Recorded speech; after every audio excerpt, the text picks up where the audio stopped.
आता एक दुसरा विषय आणखीन असा आहे की परत एकदा हिंदुस्थान आणि पाकिस्तानचा सामना येत्या रविवारी होतोय, म्हणजे उद्या. हा निर्लज्जपणाचा कळस झाला, बेशर्मीचा कळस झालेला आहे.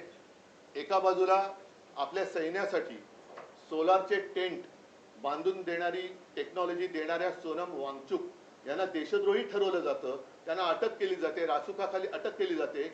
आणि जो देश आपल्या देशामध्ये आतंकवादी घुसवतोय, म्हणजे खरे अतिरेकी ज्यांना जे घुसवत आहेत त्यांच्याबरोबर हे क्रिकेट खेळतायत, हे यांचं देशभक्तीचं ढोंग आहे. आणि म्हणून मी तुमच्या माध्यमातून सर्वांना आवाहन करतोय की गेले 2 सामने, दुसरा सामना तर कधी झालं कोणालाच कळलेलं नाहीये, उद्याच्या सामन्यावरती सुद्धा सगळ्यांनी माझ्या मते जे जे देशभक्त आहेत त्यांनी बहिष्कार टाकावा. त्याचप्रमाणे जे प्रायोजक आहेत, जाहिरातदार आहेत, त्यांना सुद्धा सांगतो की अरे तुम्ही सुद्धा तुमच्यातली देशभक्ती जरा दाखवा. तुमची उत्पादनं ही आपल्या देशात होतात, तुमच्या उत्पादनासाठी सगळ्यात मोठी बाजारपेठ ही आपला देश आहे. त्याच्यामुळे तुम्ही सुद्धा देशाचा जो शत्रू आहे त्याच्याबरोबर खेळण्याच्या सामन्यामध्ये कुठेही स्पॉन्सरशिप देऊ नका, हे मी त्या प्रायोजकांना सुद्धा आवाहन करतोय.